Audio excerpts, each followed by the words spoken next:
Hello everyone, welcome back again to BSP pharmacy. So हम लोग एक और नया पॉडकास्ट वीडियो आप लोगों के लिए लेकर के आ गए हैं, जिसमें आज हम लोग बात करेंगे इंडस्ट्री के बारे में। बी फार्मा स्टूडेंट को इंडस्ट्री में क्या क्या जॉब मिल सकती है और क्या क्या क्राइटेरिया रहता है, कैसे जाना है, क्या क्या चीज़ें रहेंगी, तो उसके बारे में आज हम लोग सर से बात करेंगे, अवनीश सर से ही। स्वागत है सर आपका। बहुत धन्यवाद। जय श्री राम सभी को। तो ऐसा नहीं है कि हम लोग इंडस्ट्री के बारे में ऐसी बात करेंगे। आप लोग अवनीश सर को बहुत सारे बच्चे यहाँ पर जानते भी होंगे। सर के पास में इंडस्ट्री का भी एक्सपीरियंस है, सर ने वहाँ पर भी जॉब किया हुआ है, वर्क किया हुआ है, तो वही सर अपना थोड़ा सा एक्सपीरियंस यहाँ पर शेयर करेंगे। तो सर सबसे पहले बेसिक सा क्वेश्चन ये है कि स्टूडेंट को इंडस्ट्री में जॉब करना चाहिए या फिर नहीं करना चाहिए? देखो भाई, मेरा तो जैसे मैंने सर जॉब भी की है, तो मैं तो बी फार्मा करने के बाद बच्चों को बोलूँगा कि देर ना करते हुए इंडस्ट्री ज्वाइन कर लें। इंडस्ट्री ज्वाइन करनी चाहिए भाई, बिल्कुल करनी चाहिए।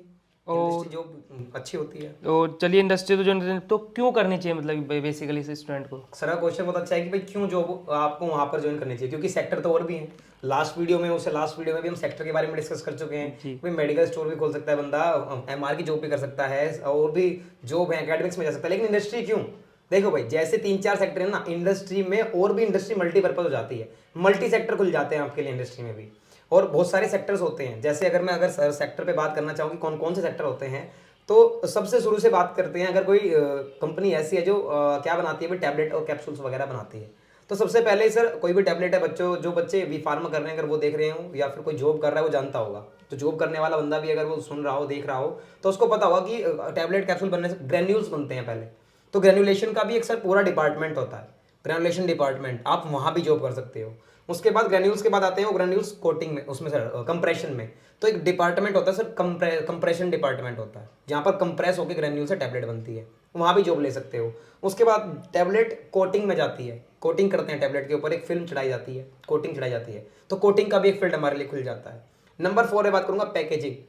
सर पैकेजिंग, बिना पैकेजिंग के तो दवाई बाहर नहीं जाएगी, और पैकेजिंग भी इंडस्ट्री के अंदर ही होती है, तो पैकेजिंग भी फार्मा का एक फील्ड है सर, वो पैकेजिंग में आप जॉब ले सकते हो। 4 तो ये हो गए सर। इसीलिए मैं जॉब जो अगर आपको कहता हूँ कि अब्जॉर्बेंस बहुत है जॉब, इसीलिए मैं ज्वाइन करने के लिए कहता हूँ। एक होता है सर कि अगर कोई कंपनी सॉल्यूशन बनाती है, मतलब लिक्विड डोजेस फॉर्म बनाती है, लिक्विड में कुछ बना रही है, पेरेंटल डोजेस फॉर्म बना रही है ना, तो आप वहां भी जॉब ले सकते हो। कोई कंपनी ऑइंटमेंट बना रही है, कोई कंपनी क्रीम बना रही है, कोई कंपनी सर कॉस्मेटिक प्रोडक्ट बना रही है, तो वहां भी आप जॉब ज्वाइन कर सकते हो। ऐसा नहीं है कि आपको जॉब नहीं मिलेगी, इसलिए फटाक से जॉब मिलती है। प्लेसमेंट के लिए बहुत बार कॉलेज में भी आ जाते हैं इंटरव्यू लेने के लिए, और तब भी प्लेस हो जाता है वहां से भी। मेरा भी प्लेसमेंट एक बार हुआ था सर, वो तो किसी इशू की वजह से, कोई फैमिली इशू की वजह से मैं वो जॉब ज्वाइन नहीं कर पाया। तो तब क्या हुआ, तो तब भी यही था कि आपको थोड़ा सा नॉलेज, अगर थोड़ी सी भी बी फार्म के बाद नॉलेज, थोड़ी सी भी नॉलेज अच्छी है, तो आप आराम से कोई भी इंटरव्यू क्रैक कर सकते हो। और इंडस्ट्री ज्वाइन करने के लिए मैं बिल्कुल कहूँगा भाई, इंडस्ट्री ज्वाइन कीजिए, बहुत अच्छा वर्किंग एक्सपीरियंस मिलता है, बहुत अच्छी है, और बहुत सारे सेक्टर खुल जाते हैं, तो डरने की भी कोई बात नहीं है। तो उसी नॉलेज को बढ़ाने के लिए बीएसपी फार्मेसी आप लोगों के साथ में लगा हुआ है, आप लोगों को कोर्सेज भी प्रोवाइड कराता है, तो आप लोग जा करके BSP pharmacy official app download भी कर सकते हो। चलिए सर, आपने सेक्टर्स तो इतने सारे बता दिए इंडस्ट्री में, तो स्टूडेंट को किस सेक्टर की तरफ जाना चाहिए, ये भी कंफ्यूजन हो जाएगा। देखो, अगर मैं आपको बताता हूँ कि किस सेक्टर की तरफ जाना चाहिए, तो सर एक डिपार्टमेंट के अंदर ना एक काम ऐसा होता है कि जो फार्मासिस्ट ऐसा लगता है, ऑफिसर फार्मासिस्ट लगता है जो, वो क्या करता है इंडस्ट्री के अंदर, वो ग्रेनुलेशन डिपार्टमेंट में अगर कोई बंदा काम कर रहा है, तो जो वो काम कर रहा है ना, तो सर कंपनी क्या करती है कि मिस्टेक ना हो, एरर ना हो, तो उस काम को चेक करने के लिए उसी फ्लोर पे एक बंदे को और छोड़ती है, जो क्वालिटी एश्योर करता है कि जो फार्मासिस्ट ने बनाया क्या वो सही है। तो वो सर, वो बंदा क्या करता है, वो ग्रेनुलेशन डिपार्टमेंट में भी रहता है, वहां से अपना काम करने के बाद फिर वो कंप्रेशन में भी आता है, वहां से काम करने के बाद फिर वो कोटिंग में आता है, कोटिंग में जो काम चल रहा है उसको चेक करता है, दोबारा अपना खुद करके देखता है। जो फार्मासिस्ट ने किया वो खुद भी करके देखता है कि यार क्या ये बिल्कुल सही रीडिंग आ रही है, क्या स्टैंडर्ड को मेंटेन करके चल रहे हैं। वो पैकेजिंग में भी जाता है। तो एक बंदा होता है क्वालिटी एश्योरेंस वाला, जो क्वालिटी चेक करता है ना चीज़ों की, तो वो सारे डिपार्टमेंट में घूमता है। तो वो ग्रेनुलेशन की भी नॉलेज रखता है, तो वो किसकी नॉलेज रखता है, तो वो कंप्रेशन की भी, कोटिंग की भी, पैकेजिंग की भी, इन सारे फील्ड की नॉलेज रखता है। अगर कोई कैप्सूल्स वगैरह बन रहे हैं, तो फिलिंग सही हो रही है नहीं हो रही है, कैप्सूल की जो कोटिंग हो रही है वो सही हो रही है नहीं हो रही है, जो मटेरियल है वो सही है नहीं है, कोई हाइग्रोस्कोपिक मटेरियल है जो एब्जॉर्ब कर लेता है सर, नमी को एब्जॉर्ब कर लेता है, खराब हो जाता है, ऐसे कैप्सूल की हैंडलिंग तो गलत नहीं हो रही है, वो सारे काम चेक करता है सर। तो जब मैंने जॉब की, मैं आपको बता देता हूँ, तो मेरा था, क्या बोलते हैं उसको, कंप्रेशन डिपार्टमेंट सर। तो मेरा कंप्रेशन डिपार्टमेंट था, तो कंप्रेशन डिपार्टमेंट में जब मैं गया तब मैंने देखा कि उसकी ड्रेस भी सर थोड़ी अलग रहती है हमसे। हमारे व्हाइट कलर की ड्रेस थी, तो उनकी येलो कलर की थी। क्वालिटी एश्योरेंस Q&A लिखा हुआ था। क्वालिटी एश्योरेंस वाला बंदा मतलब वो थोड़ी देर आता, काम करके चला जाता। मुझे ये नहीं, मुझे लगता है कोई सीनियर होगा, पर ये नहीं पता था कि वो बंदा हमारे साथ का है, हमारे तरह का ही, लेकिन उसका डिपार्टमेंट अलग होने की वजह से वो सारे डिपार्टमेंट की नॉलेज लेता है। अब अगर उसको स्विच करना होता है, उसका इंटरव्यू होता है, तो वो अगर अगले फील्ड में कहीं उसको अच्छी जॉब मिल रही है किसी पर्टिकुलर सेक्टर में भी, तो उसको ग्रेन्यूल्स की भी नॉलेज है सर, तो उसको कोटिंग की भी, कंप्रेशन की, पैकेजिंग की भी, सॉल्यूशन की भी, सब चीज़ की नॉलेज हो जाती है उस अकेले बंदे को। तो अगर आपको ज्वाइन करने के चांस मिल जाते हैं, अगर आप वहाँ वैकेंसी होती है कुछ भी आपको किसी रिसोर्स के थ्रू, तो आप Q&A क्वालिटी एश्योरेंस को ज्वाइन कीजिए। नॉलेज बढ़ती है, एक्सपीरियंस बहुत बढ़ता है और डिमांड भी रहती है Q&A वाले बंदे, क्योंकि मल्टीपर्पज बंदा हो जाता है, एक बंदे को रख के वो सारा काम करा सकते हैं। तो तो सर ये आपको तो Q&A ज्वाइन करना चाहिए। ये तो बिल्कुल नई चीज़ पता लगी। तो इसी वजह से क्वालिटी एश्योरेंस QC डिपार्टमेंट, तो सर QC डिपार्टमेंट क्या होता है? देखो QC डिपार्टमेंट क्या होता है, आपने जो भी काम किया, तो क्या होता है, जो भी काम हुआ उसकी एक चेकिंग होती है, रीचेकिंग, ठीक है बेटा। एक होता है क्वालिटी कंट्रोल, जो क्वालिटी कंट्रोल पैरामीटर्स होते हैं उनको चेक करता है क्वालिटी कंट्रोल है QC डिपार्टमेंट वाले। वो किसी फ्लोर उनका कहीं और अलग काम नहीं होता, वो अपनी लेबोरेटरी में बैठे रहते हैं सर। लेबोरेटरी में बैठे रहते, बड़े बड़े फार्माकोपिया, बड़ी बड़ी किताबें उनके पास रहती है, सारे स्टैंडर्ड पैरामीटर उनके पास रहते हैं। जो आप पढ़ते हो ना HPLC, HPTLC, high performance liquid chromatography, हर तरह का इंस्ट्रूमेंट, UV इंस्ट्रूमेंट और माइक्रोस्कोप सब रहते हैं उनके पास। तो वो क्वालिटी के कंट्रोल कैसे किया जाए, क्वालिटी इसमें कंट्रोल्ड क्वालिटी का कंटेंट है या नहीं, कंट्रोल से बाहर तो नहीं हो रहा है, कोई रीडिंग ठीक आई थी वो QA ने चेक कर दी, लेकिन रीडिंग चेक करने के बाद भी क्या पैरामीटर से बाहर जा रही हैं चीजें, उनको चेक करता है। एक मशीन पे कोई प्रोडक्ट चल रहा है ना, वो मशीन 2-3 क्लीनिंग भी होती है मशीन की, A type cleaning, B type cleaning होती है ना। तो जो क्लीनिंग के बाद भी जो Q&A वाला बंदा, क्वालिटी एश्योरेंस वाला बंदा होता है सर, वो रिंस और स्वैब लेता है। स्वैब जैसे आप कोरोना सैंपल लेते हैं ना, इसी तरह से स्वैब लिए जाते हैं, इसी तरह से रिंस लिए जाते हैं। तो वो रुई वाले से उस पर लेके वो पन्नी में डाल के उस स्टिक को भेज देता है ऊपर कि सर ये मशीन ली है मैंने, इस मशीन पे अभी तक पैरासिटामोल बन रहा था, लेकिन अब इस मशीन पे मेरे को क्या है, इन्होंने ये बोल रहा है कि मैंने B टाइप क्लीनिंग कर ली, मैंने मशीन बिल्कुल साफ कर ली।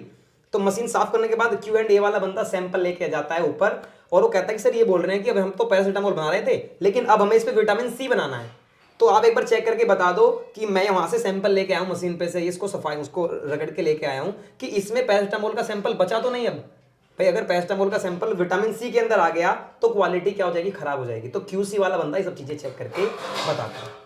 तो मतलब कि बेसिकली QA और QC डिपार्टमेंट दोनों बेस्ट है। हाँ बेस्ट है सर। नॉलेज गेनिंग वाले जो प्रोडक्ट मतलब जो भी काम होता है, आप नॉलेज गेन करना चाहते हो तो QC में जाओ। QC में आपका जो आपने वास्तव में जो पढ़ा है आपको फील आएगा ठीक कि आपने जो पढ़ा है हाँ उसका कुछ काम है।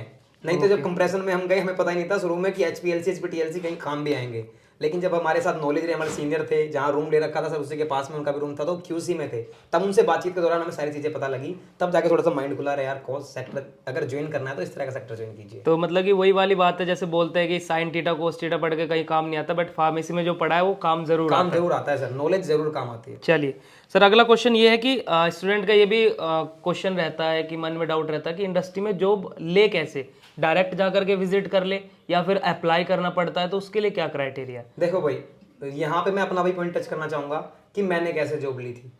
तो अगर मैं अपनी बात करूं और मुझको सर ये वही बेस्ट लगता है ना, बिना बात की भड़क खत्म हो जाती है, बिना बात की परेशानी प्रॉब्लम खत्म हो जाती है। अगर आपको कोई रिसोर्स है कंपनी के अंदर, अगर आपका कोई कभी कभी क्या होता है बहुत से बंदे सर इसीलिए फार्मा चूज करते हैं, इसीलिए किसी फील्ड को चूज करते हैं कि उनका कोई जानने वाला कर रहा हो, उनका कोई जानने वाला बताए, तब हम बहुत से कोर्स की तरफ क्या होता है सर उसी की तरफ जाते हैं। तो बहुत से लगभग 50% ऐसे रहते हैं जिनका कोई जानने वाला कर रहा है या जिनको जानने वाला कोई जॉब कर रहा है। तो सब 50% को तो सर क्या होता है कि रेफरेंस से चले जाएं, बहुत अच्छा है, बहुत बेटर वे होता है कि आप रेफरेंस ढूंढ लें। और मैंने भी मेरा एक फ्रेंड था, मैं थोड़ा लेट ज्वाइन किया, वो मेरे से पहले ज्वाइन कर लिया उसने, तो उसके बाद सर उसने बताया कि वैकेंसी है। तो भाई इस सोर्स के थ्रू पता चल जाता है कि वैकेंसी या नहीं, वोकन इंटरव्यू चल रहे हैं या नहीं चल रहे हैं। वोकन इंटरव्यू का अगर पता चल जाए तो भले ही आपको कोइंसिडेंटली आपने डायरेक्ट विजिट भी किया हो तो आपका इंटरव्यू हो जाता है। लेकिन अगर रेफरेंस है तो ज़्यादा आपको प्रीफ्रेंस मिल जाती है, क्योंकि जो बंदा वहाँ काम कर रहा है ना, तो उसको ज़्यादा प्रीफर करते हैं कि आपका जानने वाला है।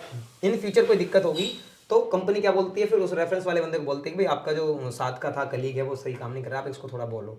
वरना बंदे क्या करते हैं, जॉब ज्वाइन की प्रॉब्लम से हुई छोड़ के चले गए, है ना। तो रेफरेंस वाले बंदों को कंपनी ज़्यादा प्रीफर करती है, मतलब कि ऐसा। और बिल्कुल मैं बुराई नहीं कर रहा हूँ, लास्ट टाइम भी मैं कुछ वीडियो थी उस पर कुछ किसी का कमेंट आता है कि आपको पता नहीं है डायरेक्ट भी हो सकते हैं। भाई डायरेक्ट होते हैं, 90% होते हैं, 100% भी होते हैं। आप जाओ, जाके विजिट करो, लेकिन जो बेटर वे है आपको जो एक फैमिली वाली फीलिंग आती है वो रेफरेंस तौर पर अगर आप जाते हो तो परेशानियाँ कम आती है। मतलब कि दोनों तरीके से हो सकता है, आप डायरेक्टली भी विजिट कर सकते हो अगर जो आपके पास में रेफरेंस है एक तरीके हाँ, अगर रेफरेंस होने के बावजूद आप डायरेक्ट विजिट कर रहे हो तो फिर मैं आपको बोलूंगा कि आपकी थोड़ी सी मूर्खता है ना। अगर किसी के पास रिसोर्स ही नहीं है तो डायरेक्ट जाके अपना इंटरव्यू करवा सकते हो, ऐसी कोई बात नहीं है। से। ठीक है, ओके। तो अगला क्वेश्चन सर ये है कि जॉब तो चलिए हम डिसाइड कर लेते हैं कि इंडस्ट्री में जॉब कर लेंगे, बट सैलरी, स्टार्टिंग सैलरी कितनी होगी? ये बहुत बड़ा इशू रहता है भाई। देखो भाई, मेरा एक मानना है, अगर आप कोई कोर्स करके जाते हो, नॉलेज लेके जाते हो, तो मैं आपको सच बता रहा हूँ कि एक पढ़ने का सिस्टम जो होता है और एक जॉब करने का प्रैक्टिकली जो चीज़ें होती हैं बहुत डिफरेंस होता है। अगर आपको लगता है कि आप इतने ज्ञाता बन के चले गए हो तो क्या कि आपको इतना पैसा मिलना चाहिए, ज़्यादा सर कम पैसा मिलता है, सर ये मिलता है। सबसे पहले मेरी एक बात समझो, अगर आप क्या कर रहे हो, आप पढ़ने के बाद इंडस्ट्री में जॉब करने जा रहे हो, टैबलेट बनाने का काम आपका है। अगर आपको आपकी वजह से कोई प्रॉब्लम हो जाती है किसी टैबलेट में, है ना, किसी की जान चली जाती है, किसी को कोई दिक्कत हो जाती है, कोई बहुत बड़ा इश्यू हो जाता है, उस बैच को आप हैंडल कर रहे थे, आपके सिग्नेचर रहते हैं, सारी चीजें, सारे डॉक्यूमेंटेशन इसीलिए तो होता है। जो प्रॉब्लम आती है तो उसको सर ओवरकम किया जा सके, पता लग सके किस वजह से प्रॉब्लम आई है, आपके वहाँ सिग्नेचर मिलेंगे तो आपको दिक्कत हो सकती है। तो आप ये समझ के चलें कि आपको सैलरी अगर कम मिल रही है, ट्रेनिंग पीरियड कंपनी का लंबा है, उसमें सैलरी कम देती है, कभी किसी का 3 महीने रहता है सर, किसी का 4 महीने, किसी का 6 महीने भी रहता है, तो उस टाइम पे आपको सैलरी थोड़ी कम भी मिलती है। और मोस्टली सर उस टाइम पे तो 12,000 11,000 से स्टार्टिंग रहती थी, लेकिन अब देख रहा हूँ मैं जैसे 15,000 16,000 स्टार्टिंग में जॉब में मिल जाते हैं। और भाई 1-1.5 साल तो आपको अपना क्या होना चाहिए, अपना माइंड सेटअप करना चाहिए, और दूसरा नॉलेज लो कि इंडस्ट्री में प्रैक्टिकल होते कैसे हैं, इंडस्ट्री में काम होता कैसे है, उसकी नॉलेज लो। नॉलेज लेते आपको कॉन्फिडेंस आएगा और आप एक प्रोडक्ट बन जाओगे। कहीं भी जाओ फिर कंपनी स्विच करो, अपनी नॉलेज को दिखाओ कि मैं ये नॉलेज लेकर आया हूँ, तो आपको अच्छे सैलरी मिलने लगेगी। और वो तो सर डिपेंड करता है पर्सन पे कि वो 6 महीने में कैसा एक्सपीरियंस ले ले रहा है, वरना बिल्कुल, मैं खुद बता रहा हूँ भाई, मैंने लंबे टाइम तक इंडस्ट्री में जॉब नहीं की है, मैंने 6 महीने तक जॉब की है, पर मैं 6 महीने में इंडस्ट्री के अंदर इतना कुछ जान गया हूँ क्योंकि सीनियर से भी ज़्यादा बातें हो जाती थी। ऐसे ही नहीं है कि भाई मैं धरती पे अलग से आ गया कहीं। तो मैं तो ये मानता हूँ कि जहाँ से भी नॉलेज मिल जाए ले लो, बस नॉलेज लेने का ही काम है। जितनी ज़्यादा नॉलेज ले लोगे आपके ऊपर डिपेंड है। और अगर आप, मैंने ऐसे भी देखे जिनको 6-6 साल का एक्सपीरियंस हो गया, वो अपनी सैलरी नहीं बढ़ा पा रहे। क्यों? एक ही कंपनी में कुएं के मेंढक बने बैठे हैं। कंपनियां स्विच करो, अलग अलग कंपनी में जाओ, कंपनियां जंप मारो तो फटाफट से आपका पैकेज बढ़ता है, ऐसी बात नहीं है। और जो वे नेगेटिव कमेंट करने वाले होते हैं वीडियो पे, जो बंदे 6-6 साल से जॉब कर रहे हैं, कुछ उनके भी कमेंट आते हैं सर वीडियो पे, मैंने देखा एक बार। तो कमेंट क्यों आते हैं? क्योंकि वो वही कुएं के मेंढक हैं जो एक जगह पे बैठे हुए हैं, है ना, जो अपने कंफर्ट जोन से बाहर ही नहीं आना चाहते, तो उनके साथ ये प्रॉब्लम ज़्यादा होती है और वही नेगेटिविटी फैलाने का काम भी करते हैं। तो मतलब कि ये है कि आप देखिए स्टार्टिंग में सैलरी थोड़ा कम हो सकती है, बट आपको आप जैसे मेहनत करोगे वैसे सैलरी होगी। तो उसी से सर अगला क्वेश्चन मेरा यही है कि बच्चे को डाउट रहता है कि सर चलिए स्टार्टिंग में सैलरी कम मिल रही है, तो मैं इंडस्ट्री में जॉब भी कर रहा हूँ, तो ग्रोथ सैलरी में होगा या नहीं होगा, वो भी बहुत बड़ा। देखो भाई, इंक्रीमेंट रहता है आपके, जो अपना टाइम पीरियड अपना गुजारा है कंपनी के अंदर, जो अपना टाइम किया है, आपके बिहेवियर पर भी मैटर करता है, आपके काम पर भी मैटर करता है, कंपनी के लिए आपकी सिंसियरिटी पर भी मैटर करता है। तो सब चीज़ों को ध्यान में रखते हुए तब सर प्रमोशन मिलता है। और कुछ कंपनी की अपनी पॉलिसीज़ होती है, जिन पॉलिसीज़ के थ्रू वो इंक्रीमेंट करते हैं। तो आप पहले ही पूछ सकते हो, आपका हक बनता है, जब आप एक जॉब कर रहे हो, उस फॉर्म्स पर साइन कर रहे हो, आप जॉब को जैसे बोलते हैं कि सर आपकी जॉब कंफर्म होती है, ठीक है, आप बोलते कि सर इंक्रीमेंट किस बेसिस पर होंगे, मैं लंबे टाइम तक जॉब करना चाहता हूँ, मैं सर नॉलेज लेना चाहता हूँ, मैं इस कंपनी को सर्व करना चाहता हूँ, तो मैं ये भी जानना चाहता हूँ कि सर मुझे इंक्रीमेंट किस बेसिस पर मिलेंगे, कितने % इंक्रीमेंट देती है पर्टिकुलर कंपनी, आपकी कंपनी किस तरह से इंक्रीमेंट देती है, किस तरह की पॉलिसीज़ को फॉरवर्ड करती है। तो आप पूछ सकते हो, ऐसा कुछ नहीं है। बहुत कंपनी ऐसी होती हैं कि वो अपनी पॉलिसीज़ को एम्प्लॉय के लिए तोड़ने के लिए भी तैयार हो जाती है। हमारे सर जब मैं जॉब कर रहा था तो उड़ीसा के थे एक, और वो यहीं हरिद्वार में जॉब करते थे, तो उनको जो काफ़ी सीनियर थे, तो जो और उनके नीचे काम करने वाले थे, पर बाद में आए, या फिर जो उनके साथ काम कर रहे थे, स्विच करके फिर वापस उधर ही आ गए, तो उन्होंने बताया एक टाइम पे इस बंदे ने जो पहला इंक्रीमेंट लिया, कंपनी ना 2-2 3-3 हज़ार रुपये साल में बढ़ाती थी, 4,000 बढ़ा दिया, किसी के 5,000। लेकिन ये बंदा इतनी मेहनत किया, इसने इतनी मेहनत किया कि कंपनी के जो सीनियर्स उन्होंने सब 10,000 का प्रमोशन, 10,000 का इंक्रीमेंट लिया उस पर्टिकुलर एक बंदे ने। तो वो उसकी सिंसियरिटी पर, उसके काम पर डिपेंड करता है। और आज ही उसी कंपनी में है और अच्छी पोस्ट पे, आज कुछ काम करने की जरूरत नहीं है सर, इतना एक्सपीरियंस है, मतलब एंजॉय कर रहा है लाइफ को।